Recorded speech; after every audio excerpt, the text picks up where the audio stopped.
ಆ ಯೂನಿಫಾರ್ಮ್ ಹಾಕೊಂಡು ಸರ್ಕಾರಿ ಶಾಲೆದು ಅವರು ಶಾಲೆಗೆ ನಡ್ಕೊಂಡು ಹೋಗ್ತಾ ಇರುವಾಗ ಅವರು ಇದರಲ್ಲೇ ಪ್ರೈವೇಟ್ ಶಾಲೆಗಳದ್ದು ಬಸ್ಸುಗಳು ಹೋಗ್ತವೆ, ಚಂದ ಚಂದದ ಡ್ರೆಸ್ಗಳನ್ನು ಯೂನಿಫಾರ್ಮ್ಗಳನ್ನು ಹಾಕೊಂಡು ಹೋಗ್ತಾರೆ. ಅವರ ಪಕ್ಕದಲ್ಲೇ ನಡ್ಕೊಂಡು ಹೋಗುವಾಗ ಖಾಸಗಿ ಶಾಲೆಯಲ್ಲಿ ಮಾಡುವ ಸ್ಪೋರ್ಟ್ಸ್ಗಳು, ಈವೆಂಟ್ಗಳು, ಆ ಸೌಂಡ್ಗಳನ್ನು ಕೇಳಿದಾಗ ಮಕ್ಕಳಿಗೆ ಆಸೆ ಬರುತ್ತೆ. ನಾವು ಓದ್ಲಿಕ್ಕೆ ಬಂದವರು, ನಾವೇನು ತಪ್ಪು ಮಾಡಿದ್ದೀವಿ? ದುಡ್ಡಿಲ್ಲ ಅಂತ ಹೇಳುವಂಥದ್ದು ತಪ್ಪ? ಅದು ಏನು ಮಾಡ್ಲಿಕ್ಕೆ ಆಗಲ್ಲ. ಸೊ ಆಗ ಮಕ್ಕಳ ಮೈಂಡಲ್ಲಿ ಒಂದು ಇನ್ಸಿಡೆಂಟ್ ಅಲ್ಲಿ ಕ್ರಿಯೇಟ್ ಆಗುತ್ತೆ. ನಾವು ಸಹ ಹೀಗೆ ಮಾಡಿದರೆ ಏನಾದರೂ ನಾವು ತಲುಪೋದಾ ಅಂತೇಳಿ. ಅವರು ಮಾಡಿದ ಒಂದು ಇನ್ಸಿಡೆಂಟ್ ಅದು ವೈರಲ್ ಆಗಿಬಿಡುತ್ತೆ. ಶಾಲೆಯ ಗೋಡೆ ಕುಸಿತ, ಮಕ್ಕಳು ಅಪಾಯದಿಂದ ಪಾರು, ಹಂಚು ಕುಸಿತ, ಶಾಲೆಯಲ್ಲಿ ಮಕ್ಕಳೇ ಇಲ್ಲ ಓದ್ಲಿಕ್ಕೆ. ಓಟು ಬಂದಾಗ ಮಾತ್ರ ಹೇಳೋದಲ್ಲ, ರೆಗ್ಯುಲರ್ ಆಗಿ ಅವರಿಗೆ ಪ್ರಸ್ತಾಪ ಮಾಡಬೇಕು. ಸೊ ಮಕ್ಕಳ ಕೈಯಿಂದ ಆಗುತ್ತೆ, ನಮ್ಮ ಕಡೆಯಿಂದ ಯಾಕೆ ಪ್ರಯತ್ನ ಮಾಡ್ಲಿಕ್ಕೆ ಆಗೋಲ್ಲ? ಇಡೀ ಸರ್ಕಾರವೇ ಮುಖ್ಯಮಂತ್ರಿ ಹಳ್ಳಿಗೆ ಬಂದು ಅದೇನು ಸಮಸ್ಯೆ ಅಂತ ಹೇಳುವ ವಿಚಾರ ಮಾಡುವಂತ ಹಂತಕ್ಕೆ ಬರುತ್ತೆ. ಇದು ನಮ್ಮ ಶಾಲೆ ಅಂತ ಹೇಳುವ ಟೈಟಲ್ ಮಾಡ್ಲಿಕ್ಕೆ ನಾನು ಕಡಿಮೆಯಲ್ಲಿ 1 ವಾರ ನಾವು ಕಷ್ಟಪಟ್ಟಿದ್ದೀವಿ. ನಿಜವಾಗಿ ಕ್ರೌಡ್ ಪುಲ್ಲಿಂಗ್ ಮಾಡುವ ಕಾರಣಕ್ಕಾಗಿಯೇ ಈಗಿನ ಸಿನಿಮಾಗಳಿಗೆ ಸಮಸ್ಯೆ ಬರೋದು. ನಾನು ಸಿನಿಮಾ ನೋಡಿ ಬಂದೆ, ತಿಂದೆ, ಯಾವುದೋ ಒಂದು ಕಾರಣಕ್ಕೆ ನಾವು ಅಥವಾ ಸಿಕ್ಕಾಪಟ್ಟೆ ಖರ್ಚು ಮಾಡ್ತೀವಿ, ವೇಸ್ಟ್ ಮಾಡ್ತೀವಿ ದುಡ್ಡುಗಳನ್ನ. ಸೊ ಒಂದು ಭಾಗವನ್ನ ಕನ್ನಡದವರು, ಕನ್ನಡ ನೆಲ, ನಾವು ಕನ್ನಡದವರೇ, ಕನ್ನಡಿಗರೇ ನಮಗೋಸ್ಕರ ಸಿನಿಮಾ ಮಾಡ್ತಾ ಇದ್ದಾರೆ, ಸಪೋರ್ಟ್ ಮಾಡೋಣ, ಥಿಯೇಟ್ರಿಗೆ ಹೋಗೋಣ. ಕೇಳ್ಬೋದು, ಅಲ್ಲ ನೀವು ಖರ್ಚು ಮಾಡ್ತೀರಿ, ನಿಮ್ಮ ಖುಷಿಗೆ ನೀವು ಸಿನಿಮಾ ಮಾಡ್ತೀರಿ, ನಾನು ಯಾಕೆ ನಿಮಗೆ ಸಪೋರ್ಟ್ ಮಾಡಬೇಕು ಅಂತ ಬರುತ್ತೆ. ಜನ ಬಂದು ಟಿಕೆಟ್ ತಗೊಂಡು ಸಿನಿಮಾ ನೋಡಿದ್ರೆ ಅದೇ ಸಬ್ಸಿಡಿ, ಜನ ಬಂದು ಚೆನ್ನಾಗಿದೆ ಅಂತೇಳಿ ಹೇಳಿದ್ರೆ ಅದೇ ಅವಾರ್ಡ್. ಎಷ್ಟೋ ಸಲ ಡಬ್ಬಿಂಗಿಗೆ ಬರಲ್ಲ. ಡಬ್ಬಿಂಗ್ ಬರುತ್ತಂತಾದ್ರು, ಸರ್ ನಂಗೆ ಹುಷಾರಿಲ್ಲ ಇವತ್ತು, ನಂಗೆ ಸರ್ ಔಟ್ ಆಫ್ ಸ್ಟೇಷನ್ ಸುಮ್ಮನೆ ಹೇಳ್ತಾರೆ. ಎಷ್ಟು ನಾನು ಅದನ್ನ ಗಮನಿಸಿದ್ದೀನಿ ನಾನು. ನಮಸ್ಕಾರ, ಫಿಲ್ಮ್ ಮೇಕರ್ಸ್ ಕೌನ್ಸಿಲ್ಗೆ ಸ್ವಾಗತ. ಇಲ್ಲಿ ಕನ್ನಡ ಚಿತ್ರರಂಗದ ಆಗು ಹೋಗುಗಳ ಬಗ್ಗೆ, ಪೈರಸಿ ಅನ್ನೋ ವಿಕೃತ, ಕ್ರೌಡ್ ಪುಲ್ಲಿಂಗ್ ಅನ್ನೋ ಕೆಟ್ಟ ವ್ಯವಸ್ಥೆ, ಡಿಸ್ಟ್ರಿಬ್ಯೂಷನ್ ಅಲ್ಲಿ ಆಗೋ ಕನ್ಫ್ಯೂಷನ್, ಮಲ್ಟಿಪ್ಲೆಕ್ಸ್ ನ ಪಾಲಿಟಿಕ್ಸ್, ಹೀಗೆ ಹಲವಾರು ವಿಚಾರಗಳ ಬಗ್ಗೆ ಮಾತಾಡೋದಕ್ಕೆ, ಪ್ರಶ್ನೆ ಮಾಡೋದಕ್ಕೆ ಅಗತ್ಯ ಇದ್ದಂತ ಸಂದರ್ಭದಲ್ಲಿ ಕಾನೂನು ಪ್ರಕಾರ ಕ್ರಮ ತೆಗೆದುಕೊಳ್ಳೋದಕ್ಕಿಂತ ಇರುವಂತಹ ಒಂದು ಸಂಸ್ಥೆ, ಒಂದು ಪ್ಲಾಟ್ಫಾರ್ಮ್, ಒಂದು ಮಾಧ್ಯಮ.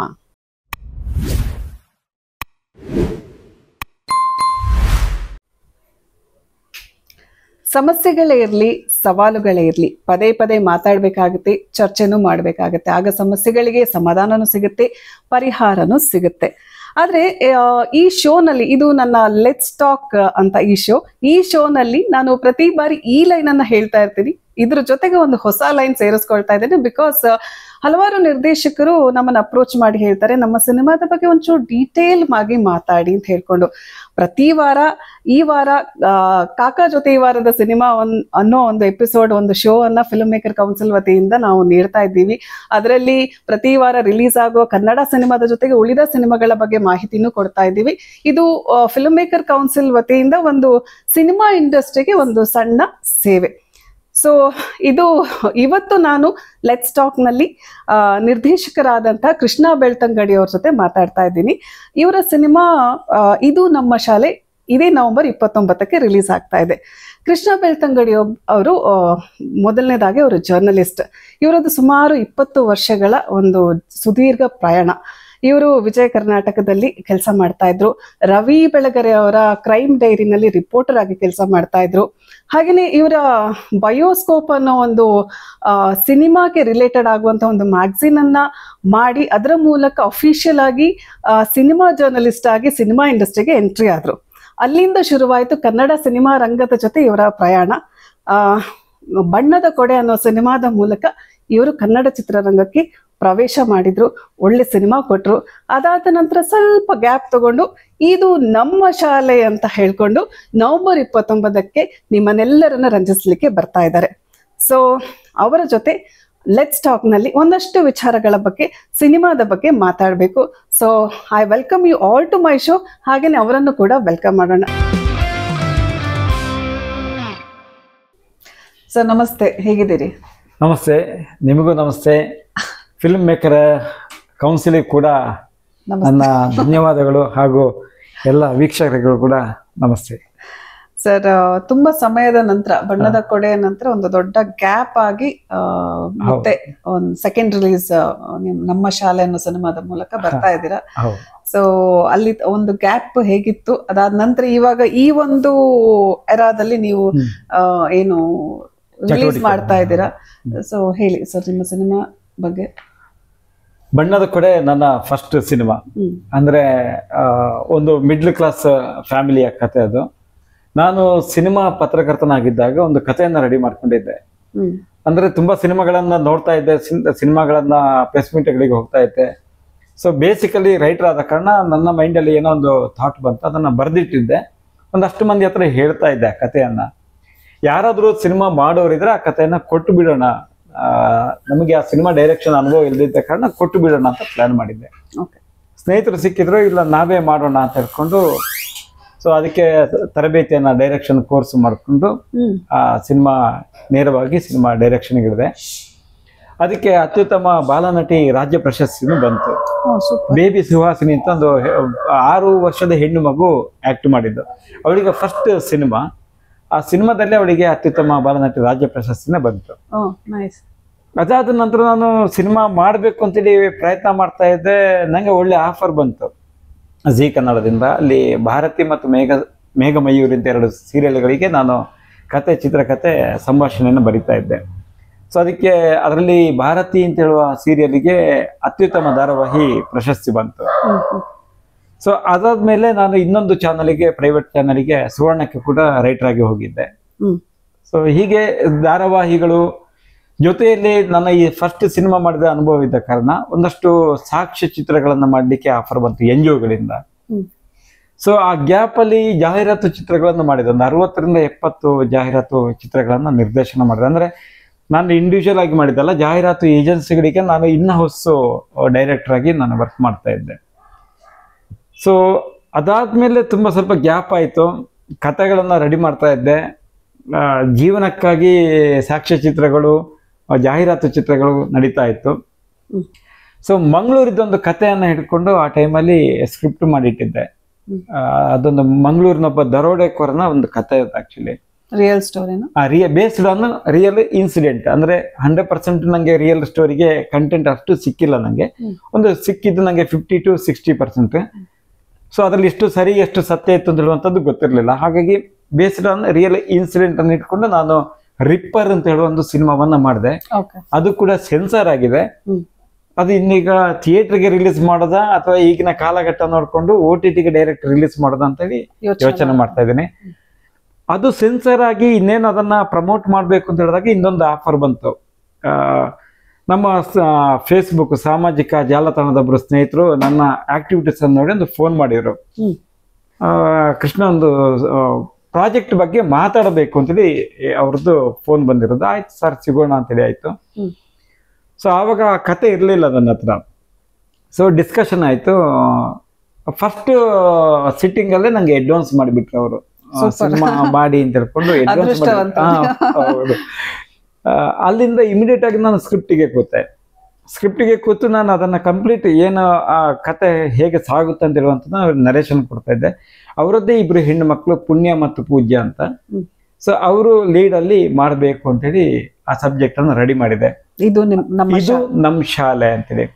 ಅದು ನಾಡಿದ್ದು ಇದೇ ತಿಂಗಳು ನವೆಂಬರ್ 29ಕ್ಕೆ ಶುಕ್ರವಾರ ಇಡೀ ರಾಜ್ಯಾದ್ಯಂತ ಬಿಡುಗಡೆ ಆಗ್ತಾ ಇದೆ. ಬೆಂಗಳೂರು, ಮಂಗಳೂರು, ಉಡುಪಿ, ಅರಸೀಕೆರೆ, ಹಾಸನ, ಮೈಸೂರು ಎಲ್ಲ ಥಿಯೇಟರ್ಗಳಲ್ಲಿ ಅದು ಬಿಡುಗಡೆ ಆಗ್ತಾ ಇದೆ. 29ಕ್ಕೆ ಬಿಡುಗಡೆ ಆಗ್ತಾ ಇದೆ. ನೀವು ಮಂಗಳೂರಾದ ಕಡೆ ಆದ ಕಾರಣ ಕೇಳ್ತಾ ಇರೋದು, ಬಳಸಿರುವ ಭಾಷೆ ಮಂಗಳೂರು ಇನ್ಫ್ಲುಯೆನ್ಸ್ ಇದೆಯಾ ಅಥವಾ ಜನರಲ್ ಕನ್ನಡ ಭಾಷೆಯ? ಯಾಕಂದ್ರೆ ಮಂಗಳೂರಿನವರಾದ ಕೂಡಲೇ ನಾವು ಮಾತಾಡುವಾಗ ಎಂತ ಮರೆಯ ಎಂತದು ಹಾಗೆಲ್ಲ ಬರುತ್ತೆ. ಸ್ವಲ್ಪ ವಿಸ್ತೃತವಾದ ಕನ್ನಡ ಆದ ಕಾರಣ. ಸೊ ನಾನು ಬೇಸಿಕಲಿ ರೈಟರ್ ಆಗಿದ್ದ ಕಾರಣ ನನಗೆ ಈ ಸೀರಿಯಲ್ ಬರೆದಾಗ ಅಥವಾ ಬೇರೆ ಬೇರೆ ಪತ್ರಿಕೆಗಳಲ್ಲಿ ಇವಾಗ crime subject, political subject, court ನ್ಯೂಸ್ಗಳನ್ನೆಲ್ಲ ಬರಿತಾ ಇದ್ದ ಸಂದರ್ಭದಲ್ಲಿ ಆ ಬರವಣಿಗೆಯಲ್ಲಿ ನನಗೆ ಜನರಲ್ ಸಬ್ಜೆಕ್ಟೇ ಜನರಲ್ ಆಗಿ ನಾನು ಬರಿತಾ ಇದ್ದೆ. ಸೊ ಹಾಗಾಗಿ ಇದು ಜನರಲ್ ಆಗಿ ಈಗಿನ ಸಿನಿಮಾಗಳಲ್ಲಿ ಮಾಮೂಲಿ ರೆಗ್ಯುಲರ್ ಪ್ಯಾಟರ್ನ್ ಎಲ್ಲ ಏರಿಯಾಗಳಿಗೂ ಕೂಡ ರೀಚ್ ಆಗುವಂತ ಲ್ಯಾಂಗ್ವೇಜ್ ಅಲ್ಲೇ ಮಾಡಿದ್ದೀನಿ. ಪಕ್ಕ ಕನ್ನಡದಲ್ಲಿ ಮಾಡಿದ್ದೀನಿ ಅದನ್ನ. ಸೊ ಇದು ನಮ್ಮ ಶಾಲೆ ಸ್ಟಾರ್ ಕಾಸ್ಟ್. ಇವಾಗ ಇಬ್ರು ಮಕ್ಕಳೇ ಹೇಳಿದ್ರೆ, ಬೇರೆ ಸ್ಟಾರ್ ಕಾಸ್ಟ್ ಇದ್ದಾರೆ ಅಂದ್ರೆ ತುಂಬಾ ಸೀರಿಯಲ್ ಆರ್ಟಿಸ್ಟ್ಗಳಿದ್ದಾರೆ. ಈಗ ಶಂಕರ್ ಭಟ್ ಅಂತ ಹಿರಿಯ ಕಲಾವಿದರಿದ್ದಾರೆ. ತುಂಬಾ ಧಾರಾವಾಹಿಗಳಲ್ಲಿ ಮಾಡಿದ ಈಶ್ವರದಲ್ಲ ಅಂತ ಇದ್ದಾರೆ. ರಾಜು ನಾಯಕ ಅಂತ ಹೇಳ್ಕೊಂಡು ಒಬ್ರು ಆರ್ಟಿಸ್ಟ್ ಇದ್ದಾರೆ. ವಾಣಿ ಗೌಡ ಅಂತ ಒಬ್ರು ಆರ್ಟಿಸ್ಟ್ ಇದ್ದಾರೆ. ಆಮೇಲೆ ಹೊಸ ಪರಿಚಯಗಳನ್ನು ಮಾಡಿದೀವಿ, ಪೂಜಾ ಸುಮನ್ ಅಂತ ಹೇಳ್ಕೊಂಡು. ಸೊ ಬೇರೆ ಬೇರೆ ಅಂದ್ರೆ ತುಂಬಾ ಸೀರಿಯಲ್ಗಳಲ್ಲಿ ಆಲ್ಮೋಸ್ಟ್ ಒಂದು 30-40 ವರ್ಷದಿಂದ ಸೀರಿಯಲ್ ಇದ್ದವರು ಕೂಡ ಅದರಲ್ಲಿ ಇದ್ದಾರೆ. ಇತ್ತೀಚೆಗೆ ಫೇಮಿಗೆ ಬರ್ತಾ ಇದ್ದಂತ ಕಲಾವಿದರನ್ನು ಕೂಡ ಅದರಲ್ಲಿ ಬಳಸ್ಕೊಂಡಿದೀವಿ. ಹೊಸಬ್ರನ್ನು ಜೊತೆಗೆ ಎಕ್ಸಿಸ್ಟೆನ್ಸ್ ಇರುವಂತಹ ಬರ್ತಾ ಇದ್ದಾರೆ. ಏನ್ ಹೇಳ್ತಿದ್ದೀರಾ, ಇದು ನಮ್ಮ ಶಾಲೆ ಅಂತ ಹೇಳಿದಾಗ ಜನರಲಿ ಏನ್ ಅನ್ಸುತ್ತೆ, ಈಗ ನಮ್ಮೆಲ್ರು ಒಂದು ಟೈಮ್ ಅಲ್ಲಿ ಇದು ನಮ್ಮ ಶಾಲೆ ಅಂತ ಒಂದು ಖುಷಿ, ನಾವು ಸ್ಕೂಲ್ಗೆ ಹೋಗ್ತಾ ಇದ್ದಂತ ಸಂದರ್ಭದಲ್ಲಿ ಹೇಳ್ಕೊಂಡು ಮಾಡ್ತಾ ಇದ್ವಿ. ಸೊ ಇದ್ರಲ್ಲಿ ನೀವು ಏನ್ ಹೇಳೋದಕ್ಕೆ ಇಷ್ಟಪಡ್ತೀವಿ? ಇದು ಮಕ್ಕಳಿಗೋಸ್ಕರ ಮಾಡಿರೋ ಸಿನಿಮಾನ ಅಥವಾ ದೊಡ್ಡವ್ರ ಮೂಲಕ ಮಕ್ಕಳಿಗೆ ಹೇಳ್ತಾ ಇರುವಂತ ಸಿನಿಮಾ? ನೀವು ಕರೆಕ್ಟ್ ಹೇಳಿದ್ರೆ, ನೀವು ಹೇಳಿದ್ದು 2 ಪಾಯಿಂಟ್ ಕೂಡ ಕರೆಕ್ಟ್. ಮಕ್ಕಳಿಗೋಸ್ಕರ ಮಾಡಿದ ಸಿನಿಮಾನೂ ಹೌದು, ದೊಡ್ಡವರು ಕೂಡ ಖಂಡಿತವಾಗಿ ನೋಡ್ಲೇಬೇಕಾದಂತ ಸಿನಿಮಾ. ಇದು ನಮ್ಮ ಶಾಲೆ ಅಂತ ಹೇಳುವ ಟೈಟ್ಲ್ ಮಾಡ್ಲಿಕ್ಕೆ ನಾನು ಕಡಿಮೆಯಲ್ಲಿ 1 ವಾರ ನಾವು ಕಷ್ಟಪಟ್ಟಿದ್ದೀವಿ. ಎಲ್ಲ ಸ್ಕ್ರಿಪ್ಟ್ ಆದ್ಮೇಲೂ ಏನ್ ಮಾಡೋಣ, ಟೈಟ್ಲ್ ಏನ್ ಇಡೋಣ ಅಂತ ಮಾಡಿದಾಗ ಯೋಚನೆ ಬಂತು. ನಾವೀಗ ನಮ್ಮ ಹಳ್ಳಿಗೆ ಹೋದ್ರೆ ನಮ್ಮ ಶಾಲೆ ಎದುರುಗಡೆಯಿಂದ ಪಾಸ್ ಆದ್ರೆ ಯಾರಿಗಾದ್ರೂ ಹೇಳ್ತೀವಿ, ನೋಡಿ ಇದು ನಮ್ಮ ಶಾಲೆ, ಇದು ನಮ್ಮ ಶಾಲೆ, ನಾವು ಇದು ನಮ್ಮ ಶಾಲೆ ಅಂತ ಹೇಳ್ಕೊಂಡು. ಸೊ ಅದು ತುಂಬಾ ಕ್ಯಾಚಿ ವರ್ಡ್, ಅಂದ್ರೆ ತುಂಬಾ ಹತ್ರ ಆಗುತ್ತೆ ಎಲ್ರಿಗೂ. ಸೊ ಹಾಗಾಗಿ ಇದು ನಮ್ಮ ಶಾಲೆ ಅಂತೇಳಿ ಟೈಟ್ಲ್ ಫಿಕ್ಸ್ ಮಾಡಿ, ಆ ಟೈಟ್ಲಿಗೂ ರಿಲೇಟೆಡ್ ಆಗಿ ಒಂದು ಸ್ಕ್ರಿಪ್ಟ್ ಅಲ್ಲಿ ಸಣ್ಣ ಕರೆಕ್ಷನ್ ಮಾಡಿದ್ದೀನಿ. ಯಾಕಂದ್ರೆ ಟೈಟ್ಲಿಗೆ ನ್ಯಾಯ ಒದಗಿಸ್ಬೇಕು ಅಂತೇಳಿ ಸ್ಕ್ರಿಪ್ಟ್ ಅಲ್ಲಿ ಸ್ವಲ್ಪ ಕಂಟೆಂಟ್ಗಳನ್ನ ಸೇರಿಸಿದ್ದೀನಿ. ಇದರಲ್ಲಿ ಏನು ಅಂದ್ರೆ ಮೈನ್ ಆಗಿ ಸರ್ಕಾರಿ ಶಾಲೆ ವರ್ಸಸ್ ಖಾಸಗಿ ಶಾಲೆ. ಈಗ ಸರ್ಕಾರಿ ಶಾಲೆಗಳನ್ನೆಲ್ಲ ಗಮನಿಸಿದಾಗ ನಾವು ಆಲ್ಮೋಸ್ಟ್ ಕೆಲವು ಈಗ 100ರಲ್ಲಿ ಹಬ್ಬ ಅಂದ್ರೆ 10 ಸರ್ಕಾರಿ ಶಾಲೆಗೆ ಯಾರಾದ್ರೂ ಖಾಸಗಿ ಸಂಸ್ಥೆಯವರು ಅಥವಾ ಖಾಸಗಿ ವ್ಯಕ್ತಿಗಳು, ಡೋನರ್ಸ್, ಇಂಡಸ್ಟ್ರಿಯಲಿಸ್ಟ್ಗಳು, ಹಾಗೆ ಏನಾದರೂ ನಾನು ಕಲ್ತ ಶಾಲೆ ಅಂತ ಇದು ನಮ್ಮ ಶಾಲೆ ಅಂತೇಳಿ ಬೇಸಲ್ಲಿ ಒಂದು ಸಣ್ಣ ಪುಟ್ಟ ಡೊನೇಟ್ ಮಾಡಿ ಅದನ್ನು ಡೆವಲಪ್ ಮಾಡೋದಿರುತ್ತೆ. ಆದರೆ ಬಹುತೇಕ ಸರ್ಕಾರಿ ಶಾಲೆಗಳಲ್ಲಿ ಹಂಚು ಸರಿ ಇಲ್ಲ, ಸೀಟ್ ಸರಿ ಇರಲ್ಲ, ಡೋರ್ ಸರಿ ಇರಲ್ಲ, ಆಮೇಲೆ ಸರಿಯಾದ ಲ್ಯಾಬ್ ಇಕ್ವಿಪ್ಮೆಂಟ್ಸ್ ಇರಲ್ಲ, ಲೈಬ್ರರಿ ಇರಲ್ಲ, ಅಟ್ಲೀಸ್ಟ್ ಮಕ್ಕಳಿಗೆ ಕುಡಿಲಿಕ್ಕೆ ನೀರು ಕೂಡ ಒಳ್ಳೆ ನೀರು ಸಿಗಲ್ಲ, ಬಾವಿ ಇದ್ರೆ ಅದಕ್ಕೆ ಪಂಪ್ ಇರಲ್ಲ, ಪಂಪ್ ಇದ್ರೆ ನೀರಿರಲ್ಲ, ಎಲ್ಲ ಸರಿ ಇದ್ರೆ ಕರೆಂಟ್ ಇರಲ್ಲ, ಇಂಟರ್ನೆಟ್ ಫೆಸಿಲಿಟಿ ಇರಲ್ಲ. ಸೊ ಮಕ್ಕಳಿಗೆ ಏನಾಗುತ್ತೆ, ಆ ಯೂನಿಫಾರ್ಮ್ ಹಾಕ್ಕೊಂಡು ಸರ್ಕಾರಿ ಶಾಲೆದು ಅವರು ಶಾಲೆಗೆ ನಡ್ಕೊಂಡು ಹೋಗ್ತಾ ಇರುವಾಗ ಅವ್ರ ಎದುರಲ್ಲೇ ಪ್ರೈವೇಟ್ ಶಾಲೆಗಳದ್ದು ಬಸ್ಸುಗಳು ಹೋಗ್ತವೆ, ಚಂದದ ಡ್ರೆಸ್ಗಳನ್ನು, ಯೂನಿಫಾರ್ಮ್ಗಳನ್ನು ಹಾಕೊಂಡು ಹೋಗ್ತಾರೆ. ಅವರ ಪಕ್ಕದಲ್ಲೇ ನಡ್ಕೊಂಡು ಹೋಗುವಾಗ ಖಾಸಗಿ ಶಾಲೆಯಲ್ಲಿ ಮಾಡುವ ಸ್ಪೋರ್ಟ್ಸ್ಗಳು, ಈವೆಂಟ್ಗಳು, ಆ ಸೌಂಡ್ಗಳನ್ನು ಕೇಳಿದಾಗ ಮಕ್ಕಳಿಗೆ ಆಸೆ ಬರುತ್ತೆ. ನಾವು ಓದ್ಲಿಕ್ಕೆ ಬಂದವರು, ನಾವೇನು ತಪ್ಪು ಮಾಡಿದ್ದೀವಿ? ದುಡ್ಡಿಲ್ಲ ಅಂತ ಹೇಳುವಂಥದ್ದು ತಪ್ಪ, ಅದು ಏನ್ ಮಾಡ್ಲಿಕ್ಕೆ ಆಗಲ್ಲ.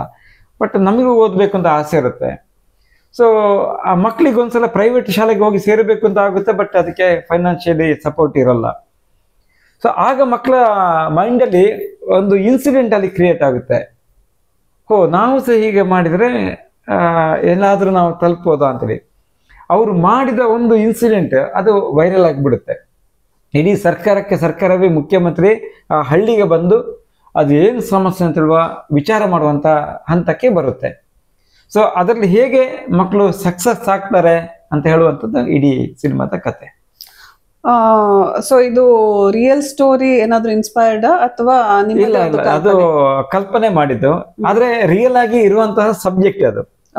ನಮ್ಮ ಸುತ್ತಮುತ್ತ ನಡೆಯುವಂತಹ ವಿಚಾರಗಳು ನಾನು ನೋಡಿದ್ದೀನಿ. ಆಮೇಲೆ ನಾವು ಸಿನಿಮಾ ಮಾಡೋದಕ್ಕಿಂತ ಮುಂಚೆನೆ ಕೆಲವು ನ್ಯೂಸ್ ಚಾನೆಲ್ ಅಲ್ಲಿ ಶಾಲೆಯ ಗೋಡೆ ಕುಸಿತ, ಮಕ್ಕಳು ಅಪಾಯದಿಂದ ಪಾರು, ಹಂಚು ಕುಸಿತ, ಶಾಲೆಯಲ್ಲಿ ಮಕ್ಕಳೇ ಇಲ್ಲ ಓದ್ಲಿಕ್ಕೆ, ಆಮೇಲೆ ಶಾಲೆಗೆ ಮಕ್ಕಳನ್ನು ವಾಪಸ್ ಕರೆತನ್ನಿ ಅಂತೇಳಿ ಅಭಿಯಾನ, ಸರ್ಕಾರ ಏನೇನೋ ಪ್ಲಾನ್ ಮಾಡ್ತದೆ, ಶಾಲೆಗೆ ಮಕ್ಕಳೇ ಸಿಗ್ತಾ ಇಲ್ಲ ಹಾಗೆ ಹೀಗೆ ಅಂತ ಹೇಳ್ಕೊಂಡು.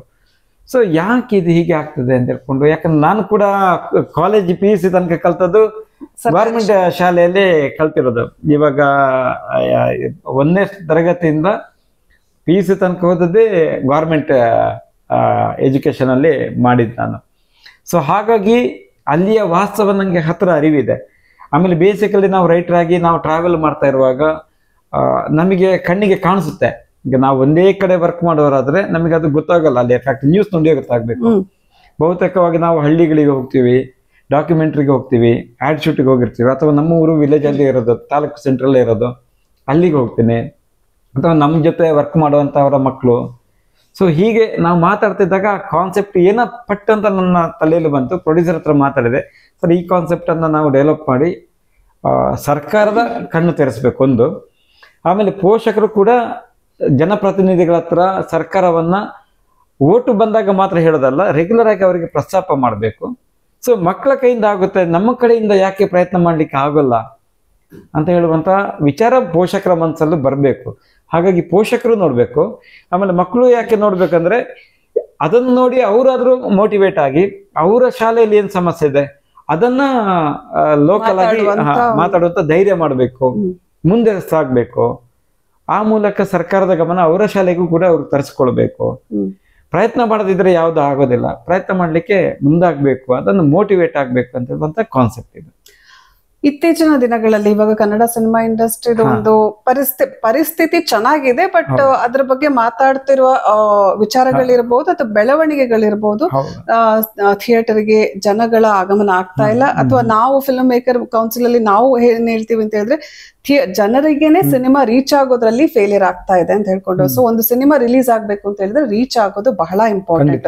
ಸೊ ನೀವು ನಿಮ್ಮ ಸಿನಿಮಾವನ್ನ ರೀಚ್ ಆಗುವ ಒಂದು ಯಾವ ಪ್ರಯತ್ನ ಪಡ್ತಾ ಇದ್ದೀರಾ, ಎಷ್ಟರ ಮಟ್ಟಿಗೆ? ಬಿಕಾಸ್ ನೀವ್ ಹೇಳ್ತಿದ್ರೆ ಇದು ನಮ್ಮ ಶಾಲೆ ಅಂತ ಹೇಳಿದಾಗ ಪ್ರತಿಯೊಬ್ರು ನೋಡ್ಬೇಕಾದಂತ ಸಿನಿಮಾ, ಆಗ ಒಂದು ರೀಚ್ ಆಗೋದು ವೆರಿ ಇಂಪಾರ್ಟೆಂಟ್. ಎಷ್ಟರ ಮಟ್ಟಿಗೆ ನಿಮ್ಮ ಪ್ರಯತ್ನ ಇದೆ ಜನರನ್ನ ಥಿಯೇಟರ್ನತ್ತ ಸೆಳೆಯೋದ್ರಲ್ಲಿ? ಖಂಡಿತ ತುಂಬಾ ಒಳ್ಳೆ ಪ್ರಶ್ನೆ ಇದು. ಯಾಕಂದ್ರೆ ಈ ಸಂಸ್ಥೆಯಲ್ಲಿದ್ದ ಹಾಗೆ ಫಿಲಮ್ ಮೇಕರ್ಸ್ ಕೌನ್ಸಿಲ್ ಏನಿದೆ, ಸೊ ಮೇಕರ್ಸ್ ಖಂಡಿತವಾಗಿ ಯೋಚನೆ ಮಾಡಬೇಕಾದಂಥ ವಿಚಾರನೇ ಇದು. ಪರಿಸ್ಥಿತಿ ಹಾಗಿದೆ, ಯಾಕಂದರೆ ಬಹುಕೋಟಿ ವೆಚ್ಚದ ಸಿನಿಮಾಗಳೇ ರೀಚ್ ಆಗ್ತಾ ಇಲ್ಲ. ಏನು ಪಬ್ಲಿಸಿಟಿ ಪ್ಲ್ಯಾನ್ ಮಾಡಿದ್ರೆ ಕೂಡ ರೀಚ್ ಆಗ್ತಾ ಇಲ್ಲ, ಥಿಯೇಟ್ರಿಗೆ ಜನ ಬರ್ತಾ ಇಲ್ಲ. ಅಂಥದ್ರಲ್ಲಿ ಒಂದು ಮಕ್ಕಳನ್ನ ಇಟ್ಕೊಂಡು ಒಂದು ಮೋಟಿವೇಶನಲ್ ಸಬ್ಜೆಕ್ಟ್, ಮೋಟಿವೇಶನಲ್ ಯಾರಿಗಾದ್ರೂ ನಾವು ಪ್ರೆಷರಲ್ಲೇ ಹೇಳಬೇಕು. ಈಗ ಎಂಟರ್ಟೈನ್ಮೆಂಟ್ ಆದರೆ, ಜನರಲ್ ಸಬ್ಜೆಕ್ಟ್ ಆದರೆ ಜಸ್ಟ್ ನಾವು ನೋಡುವಂಥದ್ದು ಮಾತ್ರ.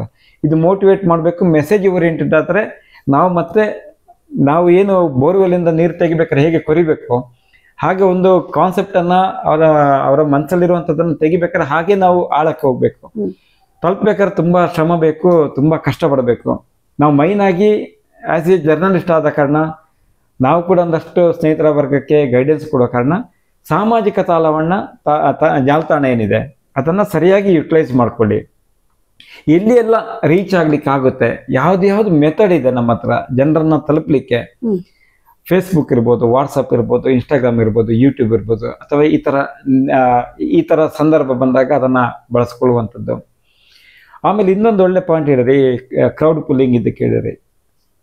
ನಿಜವಾಗಿ ಕ್ರೌಡ್ ಪುಲ್ಲಿಂಗ್ ಮಾಡುವ ಕಾರಣಕ್ಕಾಗಿಯೇ ಈಗಿನ ಸಿನಿಮಾಗಳಿಗೆ ಸಮಸ್ಯೆ ಬರೋದು. ನಾವು ಸುಳ್ಳು ಹೇಳಬಾರ್ದು. ನನ್ನ ಸಿನಿಮಾ ನೋಡ್ಲಿಕ್ಕೆ ಸಾವಿರಾರು ಜನ ಬಂದು ಜೈ ಜೈ ಜೈ ಅಂತ ಹೇಳಿದ್ರು ಅಂತೇಳಿ ಹೇಳಬಾರ್ದು. ಯಾಕಂದ್ರೆ ಅದು ಇನ್ನೊಬ್ಬ ಅದನ್ನ ನಿಜವಾಗಿ ಹೌದಲ್ಲ, ಸಿನಿಮಾಕ್ಕೆ ಜನ ಬರ್ತಾ ಇದ್ದಾರೆ, ತುಂಬಾ ಇಂಪ್ರೂವ್ಮೆಂಟ್ ಆಗ್ತದೆ, ಅದನ್ನ ಸತ್ಯ ಅಂತ ನಂಬಿ ಒಂದಷ್ಟು ಮಂದಿ ತಪ್ಪುಗಳನ್ನು ಮಾಡ್ತಾರಲ್ಲಿ. ಎಸ್, ಯಾಕೆ ಜನ ಬರ್ತಾ ಇಲ್ಲ ಅದನ್ನ ಅವಲೋಕನ ಮಾಡಿಕೊಂಡು ಜನ ನನ್ನ ಹತ್ರ ಯಾಕೆ ಬರ್ಬೇಕು, ನಾನೇ ಜನರ ಹತ್ರ ಹೋಗ್ಬೋದಲ್ಲ. ಅದಕ್ಕೆ ಇನ್ನೂ ತುಂಬಾ ಮೆಥಡ್ಗಳಿದೆ, ತುಂಬಾ ದಾರಿಗಳಿದೆ. ಜನರನ್ನ ತಲುಪಲಿಕ್ಕೆ ಸಾಕಷ್ಟು ದಾರಿಗಳೀಗ. ಥಿಯೇಟ್ರಿಗೆ ಬರಲ್ಲ, ಓಕೆ. ನಮ್ಮ ಪ್ಲಾನ್ ಹೇಗಂದ್ರೆ, ಈಗ ಜನರಲ್ ಆಗಿ ಎಲ್ಲ ಥಿಯೇಟರ್ಗಳಲ್ಲಿ ಬಿಡುಗಡೆ ಆಗ್ತಾ ಇದೆ. ಆಲ್ಮೋಸ್ಟ್ ಈ ಸಿನಿಮಾ ಒಂದು ಮೋಟಿವೇಶನಲ್ ಮೆಸೇಜ್ ಓರಿಯೆಂಟೆಡ್ ಸಿನಿಮಾ ಆದ ಕಾರಣ ನನ್ನ ಪ್ರಕಾರ 35-40 ಥಿಯೇಟರ್ಗಳಲ್ಲಿ ಬಿಡುಗಡೆ ಮಾಡ್ತಾ ಇದ್ವಿ, ಆಲ್ ಓವರ್ ಕರ್ನಾಟಕದಲ್ಲಿ. ಆಮೇಲೆ ನೆಕ್ಸ್ಟ್ ಸ್ಟೆಪ್ ಬೈ ಸ್ಟೆಪ್ ಹೋಗೋಣ ಅಂತೀವಿ. ಒನ್ಸ್ ಇದು ರಿಲೀಸ್ ಆದ್ಮೇಲೆ ಶಾಲೆಗಳಿಗೆ ಹೇಗೆ ನಾವು ಮಕ್ಕಳನ್ನ ತೋರಿಸ್ಬೇಕು ಸಿನಿಮಾಗಳನ್ನ, ಅದನ್ನ ಪ್ರೈವೇಟ್ ಆಗಿ ಶೋ ಅರೇಂಜ್ ಮಾಡೋದಾ ಅಥವಾ ಬೇರೆ ಯಾವ್ದಾದ್ರು ದಾರಿಗಳಿದೆಯಾ ಅಂತೇಳಿ ನೆಕ್ಸ್ಟ್ ಸ್ಟೆಪ್ ಅಲ್ಲಿ ಮೂವ್ ಆಗೋಣ ಅಂತ. ಈ ಸಿನಿಮಾದ ಸ್ಪೆಷಾಲಿಟಿ ಏನು? ಬಿಕಾಸ್ ಈಗ ಆಡಿಯನ್ಸ್ ಬರ್ಬೇಕು ಅಂತ ಹೇಳಿದ್ರೆ ಒಂದು ಆಕ್ಷನ್ ಪ್ಯಾಕ್ಡ್ ಸಿನಿಮಾ ಇರಬೇಕು, ಇಲ್ಲ ಫ್ಯಾಮಿಲಿ ಎಂಟರ್ಟೈನರ್ ಇರಬೇಕು, ಇಲ್ಲ ಯೂತ್ ಅಟ್ರಾಕ್ಟಿವ್ ಲವ್ ಸ್ಟೋರಿ ಎಲ್ಲ ಇರಬೇಕು. ಸೊ ಇದು ಮಕ್ಕಳ ಸಿನಿಮಾ ಅಂತ ನೀವು ಹೇಳ್ತಾ ಇದ್ದೀರಾ. ಸೊ ಇದರಲ್ಲಿ ಬೇರೆ ಸ್ಪೆಷಾಲಿಟಿ ಏನಿದೆ? ಅಂದ್ರೆ ಇದರಲ್ಲಿ ಸ್ಪೆಷಾಲಿಟಿ ಅಂದ್ರೆ ಹೆಸರು ಮಕ್ಕಳ ಸಿನಿಮಾ ಅಂತ ಬಂದರೂ ಕೂಡ ಎಲ್ಲ ಜನರಲ್, ಈಗ ಇಷ್ಟು ನೀವು ಆಕ್ಷನ್ ಹೇಳಿದ್ರೆ, ಲವ್ ಸಬ್ಜೆಕ್ಟ್ ಹೇಳಿದ್ರೆ, ಆಮೇಲೆ ಬೇರೆ ಬೇರೆ ಪ್ಯಾಟರ್ನ್ ಸಿನಿಮಾಗಳನ್ನ ಹೇಳಿದ್ರೆ, ಇಲ್ಲಿ ಜನರಲ್ ಆಗಿರುವಂತಹ ಜನರಲ್ ಸಿನಿಮಾಗಳಲ್ಲಿರುವ ಒಂದು ಎಂಟರ್ಟೈನ್ ಇದೆ, ಇಬ್ರು ಮಕ್ಕಳು ಒದ್ದಾಡುವಂತ ಒಂದು ಕಂಟೆಂಟ್ ಇದೆ.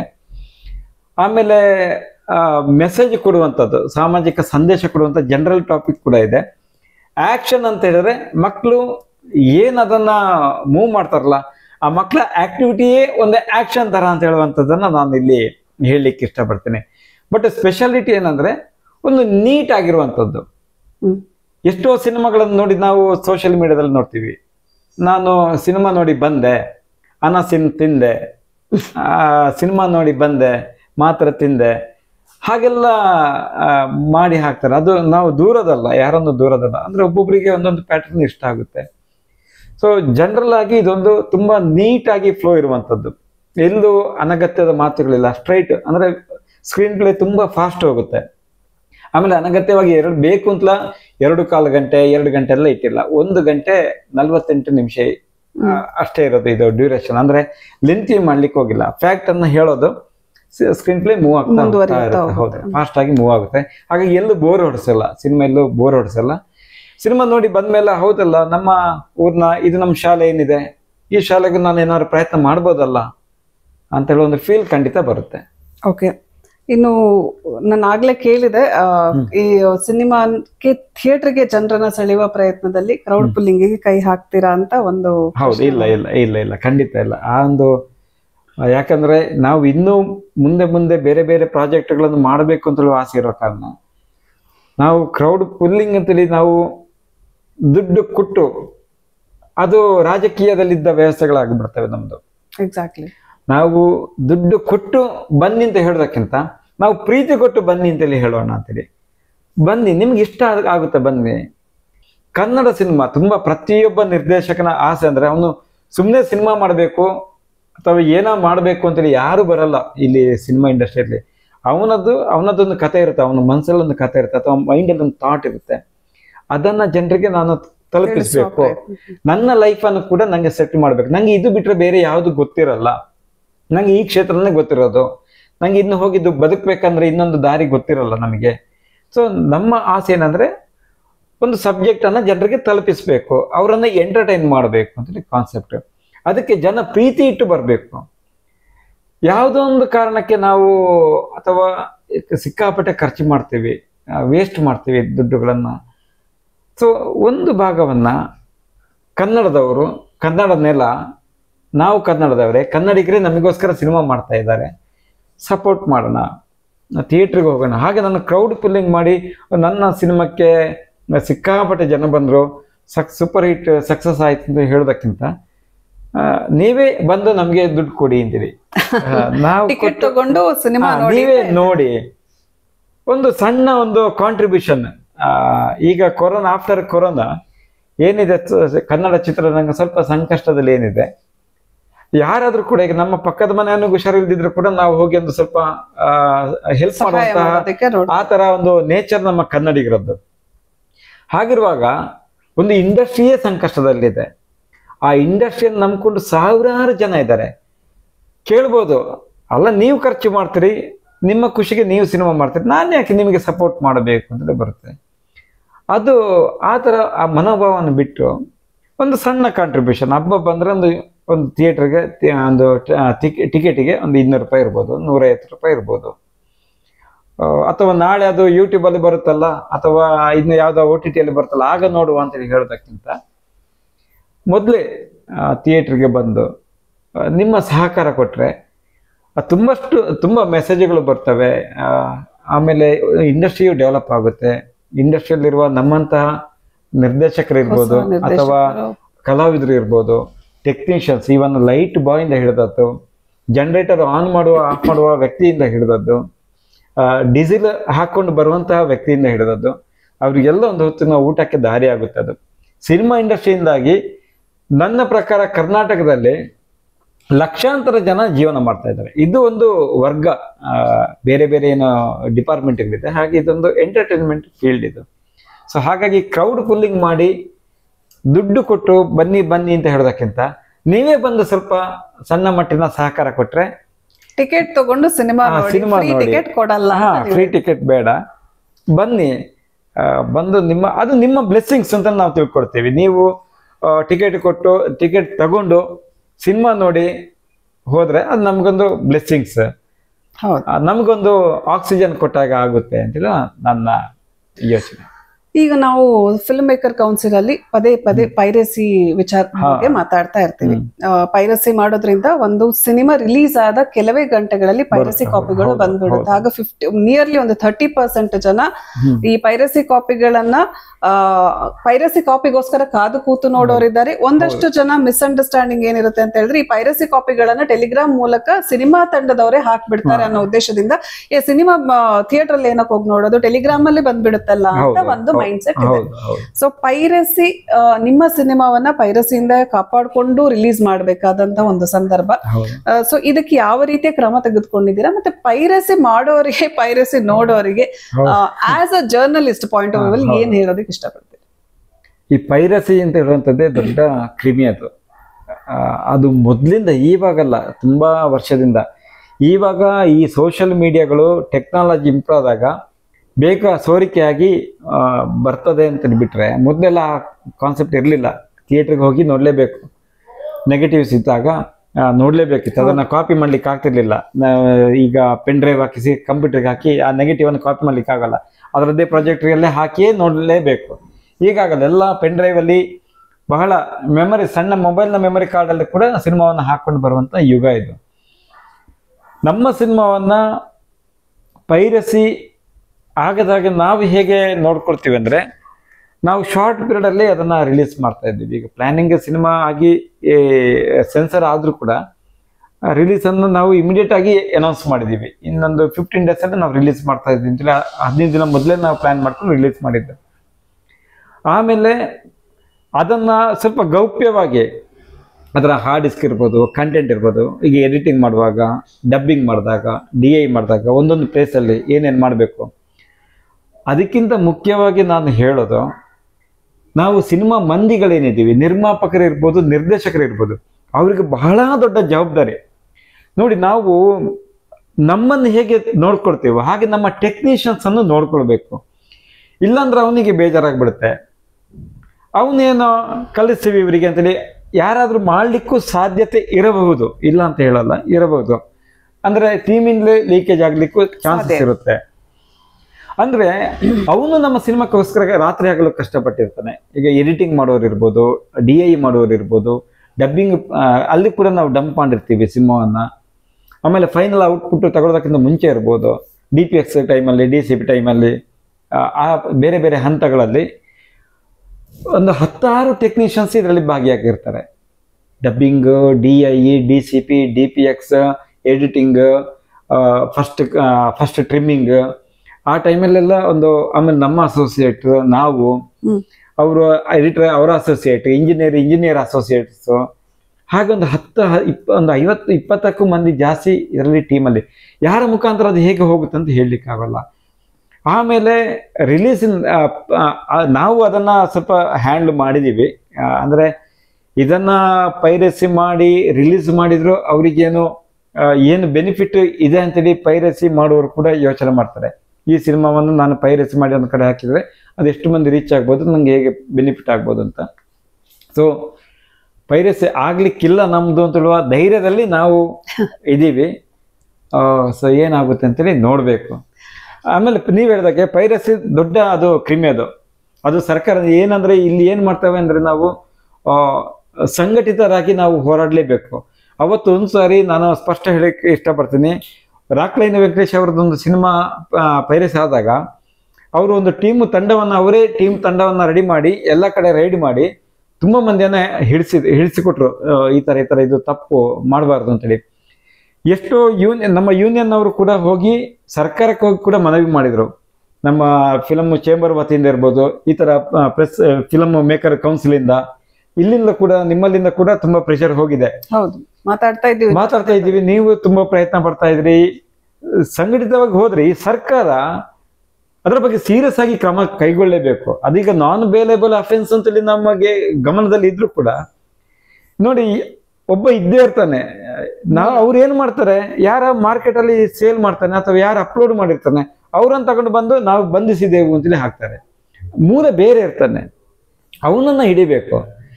ಈಗ ಕ್ಯಾನ್ಸರ್ ಬಂದ್ರೆ ಮೇಲಿಂದ ಮಾತ್ರ ಮುಲಾಮ ಹಚ್ಚಿಬಿಟ್ಟು ಸರಿ ಮಾಡೋದಲ್ಲ. ಕ್ಯಾನ್ಸರ್ಗೆ ಮೂಲ ಏನು ಕಾರಣ, ರೀಸನ್, ಅದಕ್ಕೆ ಸೈಂಟಿಸ್ಟ್ಗಳು ಏನ್ ಮಾಡ್ತಾರೆ, ಕಂಡುಹಿಡಿದಿರ್ತಾರೆ.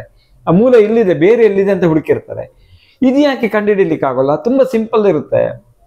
ಅದು ದೊಡ್ಡ ಮಾಫಿಯಾ ಆಗಿರುತ್ತೆ. ಅದನ್ನ 100% ಅವರು ಸದ್ಯ ಬಡಿದ್ರೆ ಮಾತ್ರ ಇಂಡಸ್ಟ್ರಿ ಉಳ್ಕೊಳ್ಳುತ್ತೆ. ಹೌದು, ಇಡೀ ಚಿತ್ರರಂಗ ಒಗ್ಗೂಡಿ ಇದ್ರ ಬಗ್ಗೆ ಖಂಡಿತ ಖಂಡಿತ ಹೌದು, ಹೋರಾಡಬೇಕು, ಸರ್ಕಾರಕ್ಕೆ ತಲುಪಬೇಕು. ಸರ್ಕಾರ ಕೂಡ ಇದ್ರ ಬಗ್ಗೆ ಒಂದು ಸೀರಿಯಸ್ ಆಗಿ ಕ್ರಮ ತೆಗೆದುಕೊಂಡ್ರೆ ಖಂಡಿತ ಸ್ಟಾಪ್ ಆಗದೆ ಇರುವಂತ ವಿಚಾರನೇ ಅಲ್ಲ. ಬಟ್ ಮನಸ್ಸು ಬೇಕು, ಪ್ರಯತ್ನ ಪಡಬೇಕು. ಸಿನಿಮಾದ ತೆರಿಗೆ ಬೇಕು, ಅವರಿಗೆ ಟ್ಯಾಕ್ಸ್ಗಳು ಬೇಕು. ಸಿನಿಮಾದವ್ರಿಗೆ ಏನು ಕೊಡ್ಲಿಕ್ಕೆ ಆಗದಿದ್ರೆ ಏನು ಪ್ರಯೋಜನ? ಖಾಲಿ ಸಬ್ಸಿಡಿ ಮಾತ್ರ ಅಲ್ಲ, ಸಬ್ಸಿಡಿ ಒಂದ್ ಸಣ್ಣ ಪ್ಯಾಕೇಜ್ ಅಲ್ಲಿ ಕೊಡ್ತಾರೆ, ಇಲ್ಲ ಅಂತ ಹೇಳಲ್ಲ. ತುಂಬಾ ಮಂದಿಗೆ ಹೆಲ್ಪ್ ಆಗುತ್ತೆ, ಇಲ್ಲ ಅಂತ ಹೇಳಲ್ಲ. ಪೈರಸಿ ಮತ್ತು ದೊಡ್ಡ ಹೊಡೆತ ಬೀಳುತ್ತೆ. ಬಹುಕೋಟಿ ಸಿನಿಮಾಗಳಿಗಂತೂ ಬಹಳ ದೊಡ್ಡ ಹೊಡೆತ. ಅದು ಬಿಸ್ನೆಸ್ ಆಗಲ್ಲ, ಬಿಕಾಸ್ ಆಲ್ರೆಡಿ ಅವೈಲೇಬಲ್ ಇದ್ದಾಗ ಇರುವ ಕಾರಣ ಬಿಸ್ನೆಸ್ ಆಗೋದಕ್ಕೆ ಸ್ವಲ್ಪ ಭಾರಿ ಕಷ್ಟ ಆಗುತ್ತೆ. ಇನ್ನೊಂದು ಪ್ರಶ್ನೆ ಕೇಳಬೇಕು. ಇದನ್ನು ಕೂಡ, ಈ ಟಾಪಿಕ್ ಅನ್ನು ಕೂಡ ನಾನು ಲೆಟ್ಸ್ ಟಾಕ್ ನಲ್ಲಿ ಮಾತಾಡಿದ್ದೆ. ಮಕ್ಕಳ ಸಿನಿಮಾ ಆದ ಕಾರಣ ಮಾಡಿದ ಉದ್ದೇಶ ಏನು? ಅವಾರ್ಡ್ ತಗೋಬೇಕು ಅಂತನ ಅಥವಾ ಸಬ್ಸಿಡಿ ಸಿಗುತ್ತೆ ಅಂತನ? ಒಳ್ಳೆ ಪಾಯಿಂಟ್ ಇದು. ಥಿಯೇಟರ್ಗೆ ಬಂದು ಮಕ್ಕಳ ಸಿನಿಮಾನ ಜನರು ನೋಡ್ಬೇಕು ಅನ್ನೋ ಉದ್ದೇಶದ? ಇಲ್ಲ, ಒಳ್ಳೆ ಪಾಯಿಂಟ್ ಇದು. ಇದು ಸಿನಿಮಾ ವಲಯದಲ್ಲಿ ಓಡ್ತಾ ಇರುವ ಪಾಯಿಂಟ್ ಇದು. ಆದ್ರೆ ಬಹಿರಂಗವಾಗಿ ಯಾರು ಕೇಳದೇ ಇರುವಂತಹ ಪಾಯಿಂಟ್ ಇದು. ಅಂದ್ರೆ ಮಾತುಗಳಿದೆ, ಇಲ್ಲ ಅಂತ ಹೇಳಲ್ಲ. ತುಂಬಾ ಈ ಫೀಲ್ಡ್ ಅಲ್ಲಿ ಸಬ್ಸಿಡಿಗೋಸ್ಕರ ಸಿನಿಮಾ ಮಾಡ್ತಾರೆ, ಅವಾರ್ಡಿಗೋಸ್ಕರ ಸಿನಿಮಾ ಮಾಡ್ತಾರೆ. ಎಲ್ಲ ಒಂದ್ ಕಡೆ ನಾನು ಮಾಡಿದ್ದೀನಿ ಸಿನಿಮಾ ಅಂತೇಳಿ ಹೇಳ್ಕೊಳ್ಳಿಕ್ಕೆ ಒಂದು ಸಿನಿಮಾ ಮಾಡ್ತಾರೆ. ಅದರಿಂದ ಪ್ರೊಡ್ಯೂಸರ್ಗೆ ನಷ್ಟ ಆಗುತ್ತಾ, ಲಾಭ ಆಗುತ್ತಾ, ಅದೇನು ಇದೇನು ಎಲ್ಲ ತುಂಬಾ ಚರ್ಚೆಗಳಾಗ್ತವೆ. ಆದ್ರೆ ಇದು ಈ ಸಿನಿಮಾವನ್ನು ಮಾಡಿದ ಉದ್ದೇಶ, ನಾವು ಪ್ರಶಸ್ತಿ ಆಮೇಲೆ ಸಬ್ಸಿಡಿ ಎಲ್ಲ ಆಮೇಲೆ ಬರುವಂಥದ್ದು. ಅದೆಲ್ಲ ಹುಡ್ಕೊಂಡು ಬರ್ಲಿ, ನಿಮ್ಮನ್ನ ಹುಡ್ಕೊಂಡು ಬರ್ಲಿ, ಅದು ಆ ತಾಯಿ ಕೊಡ್ತಾಳೆ ಅಂತ ಹೇಳೋ ನಂಬಿಕೆ ಇದೆ. ಅದು ಆಮೇಲೆ ಬರುವಂಥದ್ದು. ನಾವು ಫಸ್ಟ್ ತಲುಪಬೇಕು, ನಮ್ಮ ಕಾನ್ಸೆಪ್ಟ್ ತಲುಪಬೇಕು. ಆಮೇಲೆ ಬರುತ್ತಾ ಇಲ್ವೋ ಅದು ನಾವು ಪಾಸಿಟಿವ್ ಥಿಂಕಿಂಗ್, ನೆಗೆಟಿವ್ ಥಿಂಕಿಂಗ್ ಏನು ಬೇಕಾದ್ರೂ ಮಾಡ್ಬೋದು. ಆದ್ರೆ ಕೇವಲ ಪ್ರಶಸ್ತಿಗೋಸ್ಕರ ಅಥವಾ ಕೇವಲ ಸಬ್ಸಿಡಿಗೆ ಮಾಡಿದ್ರೆ ಸಿನಿಮಾ ಅಲ್ಲ. ಯಾಕಂದ್ರೆ ಪ್ರಶಸ್ತಿ ಕೆಟಗರಿಯಲ್ಲೂ ಉದ್ದ ಲಿಸ್ಟ್ ಇರುತ್ತೆ, ಸಬ್ಸಿಡಿಗೆ ಟೈಮಲ್ಲಿ ಕೂಡ ತುಂಬಾ ಬಹಳ ದೊಡ್ಡ ಲಿಸ್ಟ್ ಇರುತ್ತೆ. ಅದು ಬರುತ್ತಾ ಇಲ್ವಾ ಅಂತ ಹೇಳೋ ಕಾನ್ಫಿಡೆಂಟ್ ಆಗಿ ನಾನು ಹೇಳಲಿಕ್ಕೆ ಆಗಲ್ಲ. ಬಟ್ ಮೈನ್ ಆಗಿ ನಮ್ಮ ಉದ್ದೇಶ ಒಂದು ಒಳ್ಳೆ ವಿಚಾರವನ್ನ ಜನರಿಗೆ ತಲುಪಿಸ್ಬೇಕು. ನನ್ನ ಸಿನಿಮಾ ತಲುಪಿದೆ, ಹೌದು ಇದು ವಿಷಯ ಹೌದು, ಈ ಟಾಪಿಕ್ ಹೌದು ಅಂತ ಹೇಳುವಂಥದ್ದು ಜನ ಒಪ್ಕೊಳ್ಬೇಕು. ಅದೇ ನಮಗೆ ಅವಾರ್ಡ್, ಅದೇ ನಮಗೆ ಸಬ್ಸಿಡಿ. ಜನ ಬಂದು ಟಿಕೆಟ್ ತಗೊಂಡು ಸಿನಿಮಾ ನೋಡಿದ್ರೆ ಅದೇ ಸಬ್ಸಿಡಿ. ಜನ ಬಂದು ಚೆನ್ನಾಗಿದೆ ಅಂತೇಳಿ ಹೇಳಿದ್ರೆ ಅದೇ ಅವಾರ್ಡ್, ಪ್ರಶಸ್ತಿ. ಕರೆಕ್ಟ್. ಒಂದು ಖುಷಿಯಾದ ವಿಚಾರ ಅಂತ ಹೇಳಿದ್ರೆ, ಅಫ್ಕೋರ್ಸ್ ಪ್ರಶಸ್ತಿಗಳು, ಸಬ್ಸಿಡಿಗಳು ಅದಾಗಿ ಬರಬೇಕು. ಖುಷಿ ಅಂತ ಹೇಳಿದ್ರೆ ರಿಲೀಸ್ ಮಾಡ್ತೀನಿ, ಜನರ ಆಶೀರ್ವಾದ ಮಾಡ್ಲಿ, ಆಮೇಲೆ ಬರೋದೆಲ್ಲ ಬರ್ಲಿ ಅಂತ. ಅದು ಮತ್ತೆ ಆಮೇಲೆ ಕರೆಕ್ಟ್. ಅಂದ್ರೆ ಇಲ್ಲಿ ಬರುವಂತದ್ದು ಈ ಸಿನಿಮಾವನ್ನ ಮಾಡಿದ ಉದ್ದೇಶ ಮತ್ತು ತಲುಪಿಸುವ ಉದ್ದೇಶ. ಇವಾಗ ಎಜುಕೇಶನ್ ತುಂಬಾ ಇಂಪಾರ್ಟೆಂಟ್. ನಾವು ಯಾಕಂದ್ರೆ ನಾವು ಕಲ್ತಿರೋದು ನಮಗೆ ಹೇಗೆ ನಡ್ಕೊಂಡು ಬಂದು ಏನೆಲ್ಲ ಹೊಡೆತ ಸಿಕ್ಕಿರ್ಬೋದು, ಅಥವಾ ನಮ್ಮ ಜೀವನದ ಸ್ಟೆಪ್ಪಿನ ಪಾಠಗಳೇನಿದೆ ಅದು ನೆಕ್ಸ್ಟ್ ಜನ್ರೇಷನ್ಗೆ ಬರಬಾರ್ದು. ಆ ಸ್ಟ್ರಗಲ್ ಈಗಂದ್ರೆ ಟೆಕ್ನಾಲಜಿ ಬೆಳೀತಾ ಇದೆ, ಅದಕ್ಕೆ ಸರಿಯಾಗಿ ಮಕ್ಕಳನ್ನು ಈಗಲೇ ನಾವು ಗ್ರೌಂಡ್ ಲೆವೆಲಲ್ಲೇ ಪ್ರಿಪೇರ್ ಮಾಡ್ಕೊಂಡು ಬಂದರೆ ನೆಕ್ಸ್ಟ್ ನಾವು ಆಸ್ತಿ ಮಾಡದೇ ಇದ್ರೂ ಕೂಡ ಮಕ್ಕಳೇ ನಮಗೆ ಆಸ್ತಿಯಾಗಿ ಕನ್ವರ್ಟ್ ಆಗ್ತಾರೆ. ಹಾಗೆ ಅದನ್ನು ಬರಬೇಕಾದ್ರೆ ಎಜುಕೇಶನ್ ಪರ್ಫೆಕ್ಟ್ ಬೇಕು. ಎಜುಕೇಶನ್ ಇಲ್ಲದೆ ನಾನು ಜ್ಞಾನವನ್ನು ಸಂಪಾದನೆ ಮಾಡದೆ ಬದುಕಲ್ಲಿ ಏಳಿಗೆ ಆಗ್ತೀನಿ ಅಂತ ಹೇಳಲಿಕ್ಕೆ ಸಾಧ್ಯ ಇಲ್ಲ ಇನ್ನು ಮುಂದಿನ ದಿನಗಳಲ್ಲಿ. ಸೊ ಒಳ್ಳೆ ಎಜುಕೇಶನ್, ಆ ಒಳ್ಳೆ ಎಜುಕೇಶನ್ ಎಲ್ಲಿ ಸಿಗುತ್ತೆ? ಪ್ರೈವೇಟ್ ಶಾಲೆಗೆ ಹೋಗಿ ಲಕ್ಷಗಟ್ಟಲೆ ಡೊನೇಷನ್. ಒಬ್ಬ ಹಳ್ಳಿಯ ರೈತನ ಮಕ್ಕಳಿಗೆ ಅವನಿಗೆ ಬರೋದೇ ವರ್ಷಕ್ಕೆ ಲಕ್ಷದ ಆದಾಯ ಇರ್ಬೋದು, ಅಥವಾ ಕೂಲಿ ಕಾರ್ಮಿಕ ಇರ್ಬೋದು, ಅಥವಾ ಇನ್ನೊಂದು ಯಾವುದೋ ಒಂದು ಕಾರಣದ ಸಣ್ಣ ಕೆಲಸಕ್ಕೆ ಹೋಗ್ತಾ ಇರ್ಬೋದು. ಅವನಿಗೆ ಲಕ್ಷಗಟ್ಟಲೆ ಪೇಮೆಂಟ್ ಕೊಟ್ಟು ಶಾಲೆಗೆ ಸೇರಿಸ್ಲಿಕ್ಕೆ ಆಗೋಲ್ಲ. ಆದರೆ ಅವನಿಗೆ ಆಸೆ ಇರುತ್ತೆ, ನನ್ನ ಮಕ್ಕಳಿಗೆ ಕೂಡ ಒಳ್ಳೆ ಎಜುಕೇಶನ್ ಸಿಗಬೇಕು ಅಂತ 100% ಆಸೆ ಇರುತ್ತೆ. ಆ ಆಸೆಗೆ ಸರ್ಕಾರಿ ಶಾಲೆಗಳಲ್ಲಿ ಕೂಡ ಒಳ್ಳೆ ವ್ಯವಸ್ಥೆಗಳಾಗಬೇಕು. ನಾನು ಸಿನಿಮಾದಲ್ಲಿ ತುಂಬ ಕಂಟೆಂಟ್ ಇದೆ, ಆ ಸಿನಿಮಾವನ್ನು ನೋಡಿದರೆ ಹೌದಲ್ಲ ಹೀಗೇನೋ ಸರ್ಕಾರ ಸಪೋರ್ಟ್ ಮಾಡ್ಬೋದಲ್ಲ, ಈ ದಾರಿಯಲ್ಲಿ ಸರ್ಕಾರ ಸಪೋರ್ಟ್ ಮಾಡ್ಬೋದಲ್ಲ, ಈ ವೇಯಲ್ಲಿ ಕೂಡ ಸರ್ಕಾರ ಸಪೋರ್ಟ್ ಮಾಡ್ಬೋದಲ್ಲ. ಅಂದರೆ ಸರ್ಕಾರಿ ಶಾಲೆ ಅಭಿವೃದ್ಧಿ ಆಗ್ಬೇಕಾದ್ರೆ ಜನ ಹೇಗೆ ಸ್ಪಂದಿಸ್ತಾರೋ ಸರ್ಕಾರದ ಕೊಡುಗೆ 90% ಇದೆ. ಎಲ್ಲ ಬೇರೆದಕ್ಕೆ ಸಾವಿರಾರು ಕೋಟಿಗಳನ್ನು ಸರ್ಕಾರ ಕೊಡುತ್ತೆ. ಸರ್ಕಾರಿ ಶಾಲೆಗಳಿಗೆ ಏನಾದ್ರು ಒಂದು ಅನುದಾನ ಕೊಡಲಿ, ಆ ಅನುದಾನವನ್ನು ಸರಿಯಾಗಿ ಬಳಕೆ ಆಗುವಾಗ ಒಂದು ವ್ಯವಸ್ಥಿತ ಕಮಿಟಿ ಮಾಡಲಿ.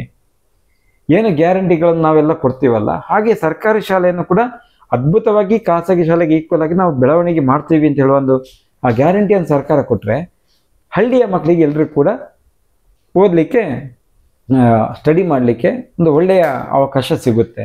ಆ ಕಾರಣಕ್ಕೆ ಈ ಕಂಟೆಂಟನ್ನು ಇಟ್ಕೊಂಡು ನಾವು ಸಿನಿಮಾ ಮಾಡಿರೋದು. ಓಕೆ, ನಿಮ್ಮ ಸಿನಿಮಾಗಳು ಮಲ್ಟಿಪ್ಲೆಕ್ಸ್ ನಲ್ಲಿ ರಿಲೀಸ್ ಆಗುತ್ತಾ ಒಂದು ಪ್ರಶ್ನೆ, ಅಂದ್ರೆ ಮಲ್ಟಿಪ್ಲೆಕ್ಸ್ ಆಡಿಯನ್ಸ್ ಅಂಡ್ ಮಲ್ಟಿಪ್ಲೆಕ್ಸ್ ಅಲ್ಲಿ ಹಲವಾರು ವಿಚಾರಗಳಿದೆ.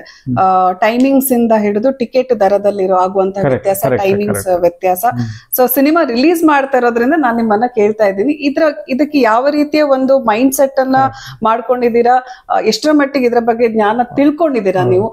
ಈಗ ನನ್ಗೆ ಇದೇ ಟೈಮಿಂಗ್ ರಿಲೀಸ್ ಬೇಕು ಅಂತ ಇರುತ್ತೆ, because since you are saying it is a family audience ಬರುವಂತ ಸಿನಿಮಾ ಅಂದಾಗ ಒಂದು ಟೈಮಿಂಗ್ಸ್ ಬೇಕಾಗುತ್ತೆ. ಅಟ್ ದ ಸೇಮ್ ಟೈಮ್ ಫ್ಯಾಮಿಲಿಗಳು ಬರಬೇಕು ಅಂದ್ರೆ ಒಂದು ಬಜೆಟ್ ಇರಬೇಕಾಗುತ್ತೆ. ಸೊ ಇಲ್ಲಿ ನಾವು ಕನ್ನಡ ಇಂಡಸ್ಟ್ರಿಯಲ್ಲಿ ಫೇಸ್ ಮಾಡ್ತಿರೋದು ಟಿಕೆಟ್ ನ ದರ ಏರಿಕೆ ಪ್ಲಸ್ ಮಲ್ಟಿಪ್ಲೆಕ್ಸ್ ನಲ್ಲಿ ರಿಲೀಸ್ ಮಾಡ್ತಿದ್ರೆ timings issue, screen issues. So ಯಾವ ರೀತಿಯ ಒಂದು ಸಿದ್ಧತೆ ಇದೆ? ಈಗ ಈ ಸಿನಿಮಾವನ್ನ ನಾವು ಮಲ್ಟಿಪ್ಲೆಕ್ಸ್ ಅಲ್ಲಿ ಎಲ್ಲ ಕಡೆಯಲ್ಲಿ ಬಿಡುಗಡೆ ಆಗ್ತಾ ಇದೆ. ಈಗ ಸಿಂಗಲ್ ಥಿಯೇಟರ್ ಅಂತ ಹೇಳುವ ಕಾನ್ಸೆಪ್ಟ್ ಸ್ವಲ್ಪ ಕಡಿಮೆ ಆಗಿದೆ. ಅಂದರೆ ಕೊರೋನಾ ನಂತರ ಥಿಯೇಟರ್ಗಳ ಸಂಖ್ಯೆ ಒಂದು ಆಲ್ಮೋಸ್ಟ್ ಒಂದು 30% ಕಡಿಮೆ ಆಗಿದೆ. ನಾವು ಮಲ್ಟಿಪ್ಲೆಕ್ಸಲ್ಲಿ ನಾವು ಹಾಕಲೇಬೇಕು, ಅನಿವಾರ್ಯ. ಸಿನಿಮಾವನ್ನು ನಾವು ತಲುಪಿಸ್ಬೇಕಾದ್ರೆ, ಜನರು ನೋಡ್ಬೇಕಾದ್ರೆ ಯಾವುದೋ ಒಂದು ಥಿಯೇಟ್ರಿಗೆ ಬರಲೇಬೇಕು. ಈಗ ಫಾರ್ ಎಕ್ಸಾಂಪಲ್ ನಮ್ಮೂರಲ್ಲಿ 2-3 ಥಿಯೇಟ್ರ್ ಇತ್ತು, ಒಂದೇ ಥಿಯೇಟ್ರಿಗೆ ಬಂದಿದೆ. ಈಗ 2 ಥಿಯೇಟ್ರ್ಗಳು ಕೂಡ ಮುಚ್ಚಿ ಹೋಗಿದೆ. ಹಾಗೆ ತುಂಬ ಜಿಲ್ಲೆಗಳಲ್ಲಿ ಥಿಯೇಟರ್ಗಳ ಸಂಖ್ಯೆ ಕಡಿಮೆ ಆಗಿದೆ. ಮಲ್ಟಿಪ್ಲೆಕ್ಸಲ್ಲಿ ನಾವು ಹಾಕಲೇಬೇಕು ಸಿನಿಮಾಗಳನ್ನು. ಹಾಗಂತ ಹೇಳ್ಕೊಂಡು ಮಲ್ಟಿಪ್ಲೆಕ್ಸಿಗೆ ಸಿನಿಮಾ ಹೋಗುವುದು ಶ್ರೀಮಂತರು ಮಾತ್ರ, ಅದು ತುಂಬ ಖರ್ಚಾಗುತ್ತೆ. ಒಂದು 4 ಮಂದಿ ಹೋದರೆ ಕಡಿಮೆಯಲ್ಲಿ 4,000 ರೂಪಾಯಿ ಖರ್ಚಾಗುತ್ತೆ, 2,000 ರೂಪಾಯಿ ಖರ್ಚಾಗ್ಬಿಡುತ್ತೆ. ಹಾಗೆಲ್ಲ ಮೈಂಡ್ ಸೆಟ್ ಮಾಡ್ಕೊಂಡಿದ್ದಾರೆ. ಅದರಿಂದ ಹೊರಗೆ ಬರಬೇಕು ನಾವು. ಅಂದರೆ ನಮ್ಮ ಖುಷಿಗೆ ನಾವು 2,000 ರೂಪಾಯಿ ಖರ್ಚು ಮಾಡೋದು, ನಮ್ಮ ಸಿನಿಮಾ ನೋಡ್ಬೇಕಂತ ಕಾರಣಕ್ಕೆ 2,000 ರೂಪಾಯಿ ಖರ್ಚು ಮಾಡ್ಬೋದು, ಅಥವಾ ಒಬ್ಬನೇ ಬಂದಾಗಲೂ ಒಂದು 200-300 ರೂಪಾಯಿ ಖರ್ಚಾಗ್ಬೋದು. ಸೊ ಮಲ್ಟಿಪ್ಲೆಕ್ಸ್ ಅಲ್ಲಿ ಕೂಡ ನಾವು ಅಲ್ಲಿ ಕೂಡ ಹಳ್ಳಿಯ ಒಂದು ಕೆಲವು ಮಂದಿ ಅವ್ರದಷ್ಟು ದುಡ್ಡು ಕೂಡಿಟ್ಕೊಂಡು, ಇಲ್ಲ ಅಂತಹ ಥಿಯೇಟರ್ ಅಲ್ಲಿ ನಂಗೂ ಒಂದ್ಸಲ ನೋಡಬೇಕು ಒಂದು ಆಸೆ ಬರ್ಲಿಕ್ಕೂ ಸಾಕು, ಅವ್ರು ಬಂದ್ರು ಕೂಡ ಅದು ಖುಷಿನೇ. ಸೊ ಅದು ಮಲ್ಟಿಪ್ಲೆಕ್ಸ್ ಅಲ್ಲಿ ಇನ್ನೊಂದು ಮೈನ್ ಪಾಯಿಂಟ್ ನೀವು ಕೇಳಿರೋ ಟಿಕೆಟಿನ ರೇಟ್ ವೇರಿಯೇಷನ್, ಟೈಮಿಂಗ್, ಥಿಯೇಟರ್ ಅಲ್ಲಿ ರೇಟ್ ವೇರಿಯೇಷನ್. ಸೊ ಅದು ಬಹಳ ದೊಡ್ಡ ಮಿಸ್ಟೇಕ್. ಅದು ಮೊನ್ನೆ ಇತ್ತೀಚೆಗೆ ಅದನ್ನ ಪರ್ಟಿಕ್ಯುಲರ್ ಆಗಿ ಫೈಂಡ್ ಔಟ್ ಮಾಡಿ ಅದ್ರ ಬಗ್ಗೆ ಆಕ್ಷೇಪ ಬಂತು ಇಂಡಸ್ಟ್ರಿಯಿಂದ. ಥಿಯೇಟರ್ನವ್ರು ಕೂಡ ಆ ಥರ ರೆಸ್ಪಾಂಡ್ ಮಾಡ್ತಾ ಇಲ್ಲ ಅಂತ ಹೇಳಿಕೊಂಡು ಮಂಡಳಿಗಳು, ಈಗ ಫಿಲ್ಮ್ ಮೇಕರ್ ಅಸೋಸಿಯೇಷನ್ ಕೂಡ ಹೋಗಿದೆ ಅದು. ಬಟ್ ಏನಂದ್ರೆ ನಾನು ಹೋಗಿ ಹೇಳೋದು, ಅದು ಬಹಳ ದೊಡ್ಡ ಅಪರಾಧ. ಅದು ಮೊನ್ನೆ ತಮಿಳು ಸಿನಿಮಾಗಳು ಬಂದಾಗ ಟಿಕೆಟ್ ದರವನ್ನ ಕನ್ನಡಿಗರಿಗೆ ತಮಿಳು ವ್ಯೂವರ್ಸಿಗೆ ಆದ್ರೆ ಒಂದು ರೇಟ್, ಕನ್ನಡಿಗರಿಗೆ ನೋಡ್ಲಿಕ್ಕಾದ್ರೆ ಒಂದು ರೇಟ್, ಆ ತರ ಡಿಫ್ರೆನ್ಸ್ ಕ್ರಿಯೇಟ್ ಮಾಡಿದ್ರು. ಸೊ ಅದು ಮಾಡಬಾರ್ದು. ಸರ್ಕಾರಕ್ಕೆ ಆಲ್ರೆಡಿ ಮನವಿ ಕೊಟ್ಟಿದ್ದಾರೆ, ಏಕ ರೂಪದ ದರ ವಿಶ್ಲೇಷಣೆ ಆಗ್ಬೇಕು ಅಂತ ಕೊಟ್ಟಿದ್ದಾರೆ.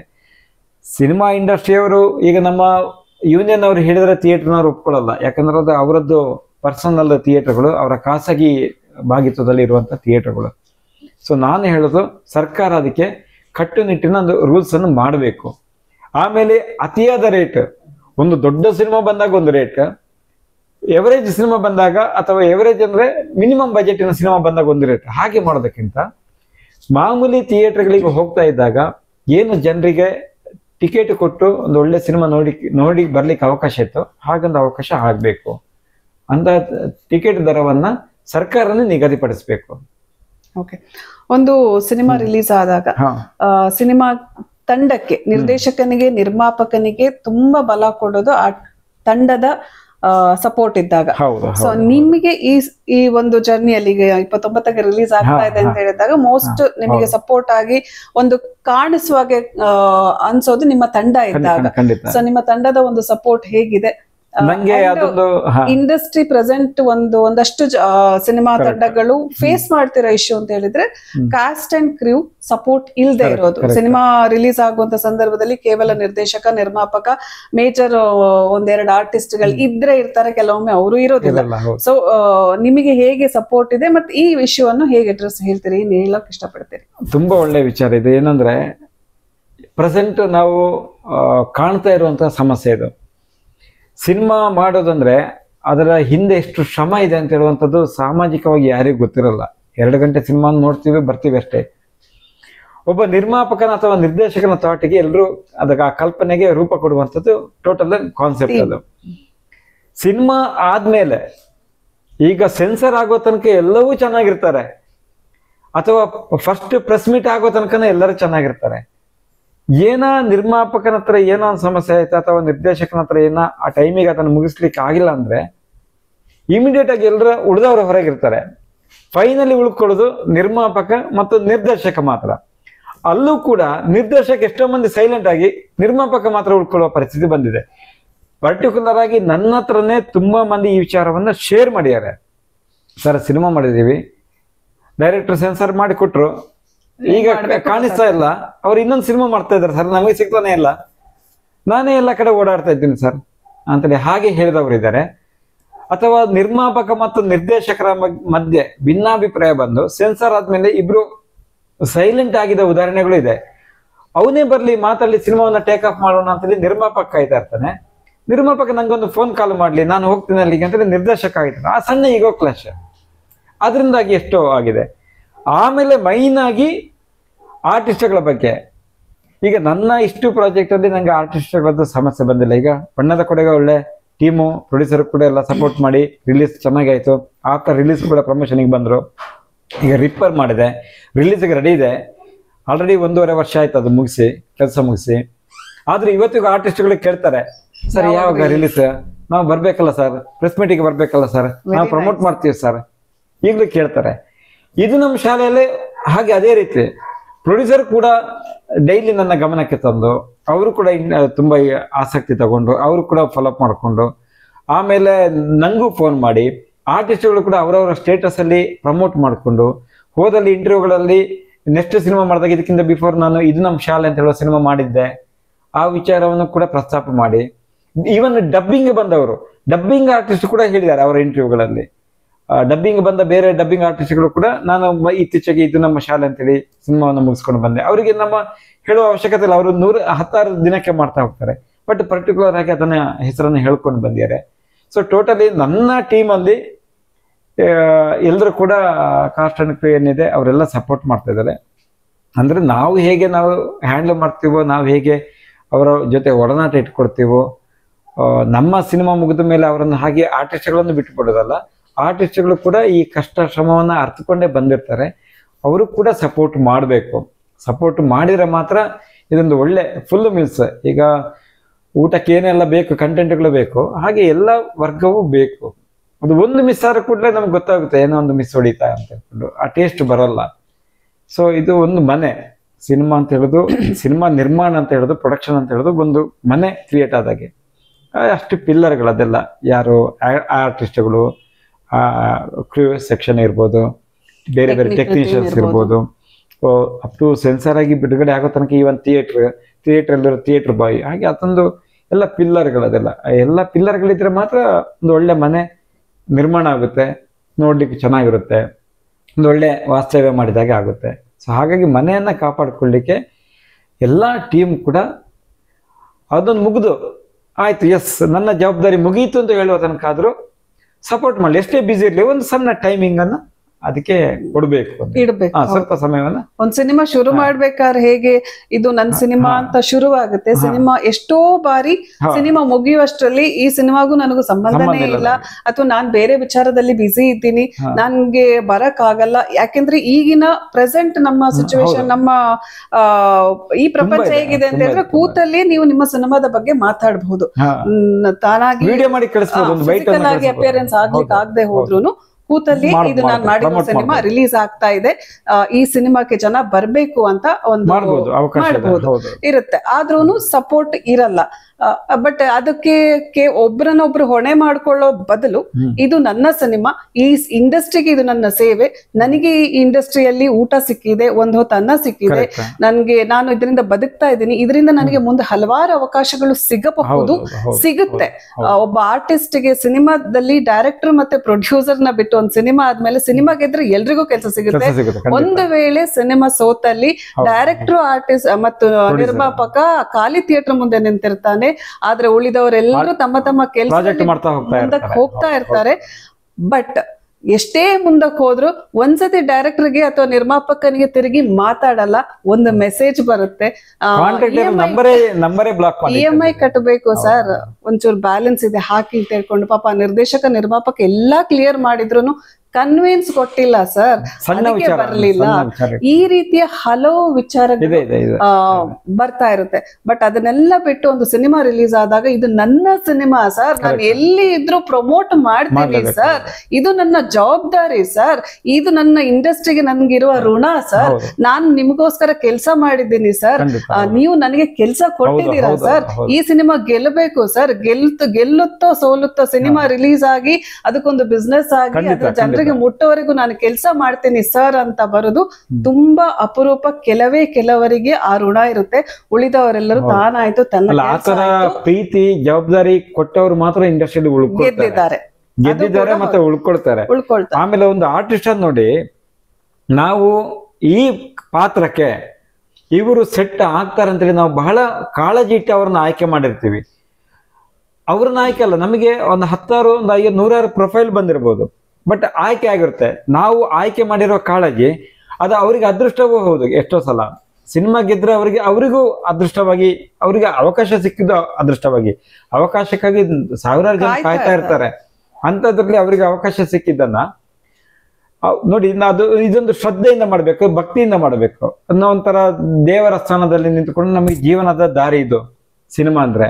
ನಮ್ಗೆ ಅವಕಾಶ ಸಿಕ್ಕಿದೆ, ನಾನು ಅಷ್ಟೇ ಗೌರವದಿಂದ ಈ ಪ್ರಾಜೆಕ್ಟಿಗೆ ನಡ್ಕೊಳ್ಬೇಕು, ಅರ್ಧದಲ್ಲಿ ಬಿಡಬಾರ್ದು. ನನ್ನ ನಟನೆ ಆಯ್ತಾ, ಆಕ್ಟಿಂಗ್ ನಂದು ಮುಗೀತಾ, ನಂದು ಡೇಟ್ಸ್ ಮುಗೀತಾ, ಹಾಗಾದ್ರೆ ಕಾಲ್ ಶೀಟ್ ಮುಗೀತಾ, ಎಸ್ ನನ್ನ ಬಡಿಗೆ ಹೋಗೋದು. ಎಷ್ಟು ಸಲ ಡಬ್ಬಿಂಗಿಗೆ ಬರಲ್ಲ, ಡಬ್ಬಿಂಗ್ ಬರುತ್ತಂತಾದ್ರು ಸರ್ ನಂಗೆ ಹುಷಾರಿಲ್ಲ ಇವತ್ತು, ನಂಗೆ ಸರ್ ಔಟ್ ಆಫ್ ಸ್ಟೇಷನ್ ಸುಮ್ಮನೆ ಹೇಳ್ತಾರೆ. ಎಷ್ಟು ನಾನು ಅದನ್ನ ಗಮನಿಸಿದ್ದೀನಿ, ನಾನು ಗಮನಿಸಿದ್ದೀನಿ. ಸುಮ್ಮನೆ ಹೇಳ್ತಾರೆ, ಇಲ್ಲ ಅಂತಲ್ಲ. ಅದು ಮಾಡೋದು ಬೇಡ, ಯಾಕಂದ್ರೆ ಇದು ನಮ್ದೇ ಪ್ರಪಂಚ, ಇಲ್ಲಿ ನಾವೇ ಇರೋದು. ಮತ್ತೆ ಇದು ತುಂಬಾ ಸಣ್ಣ ಪ್ರಪಂಚ, ಸಣ್ಣ ಜಗತ್ತು. ಇವತ್ತು ಇಲ್ಲಿದ್ದವ್ರು ನಾಳೆ ಎದುರೆದುರು ಆಗ್ಲೇಬೇಕು.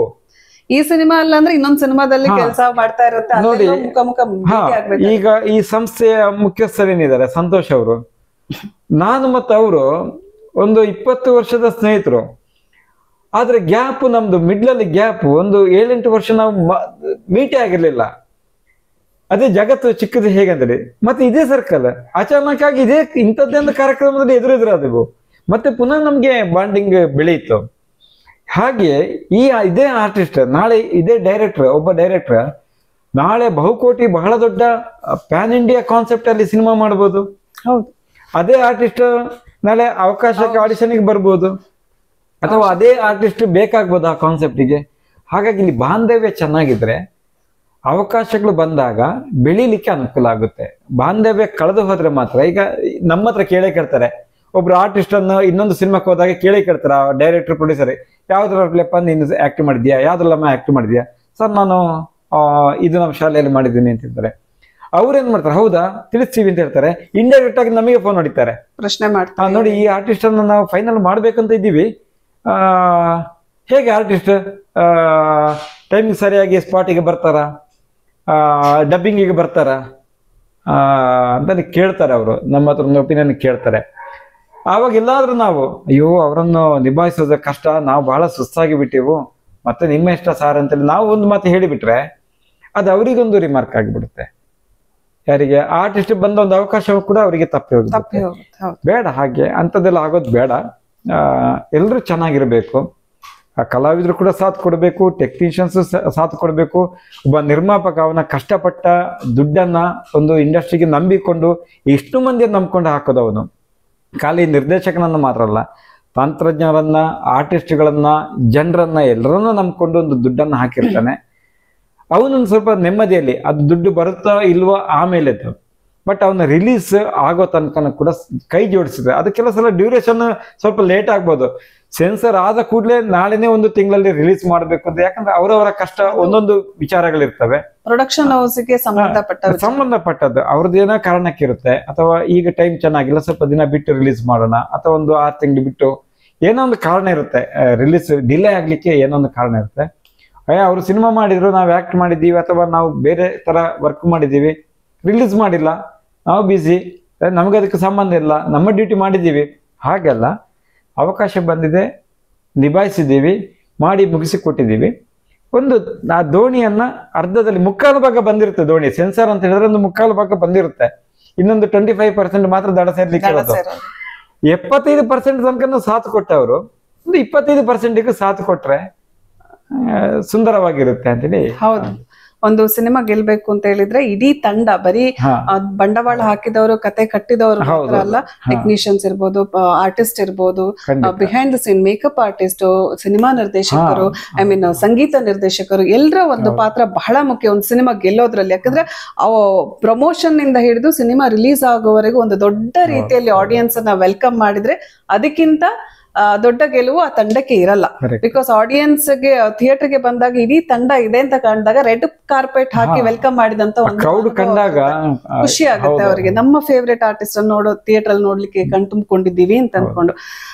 ಸರ್ 29ಕ್ಕೆ ನಮ್ಮ ಶಾಲೆ ರಿಲೀಸ್ ಆಗ್ತಾ ಇದೆ.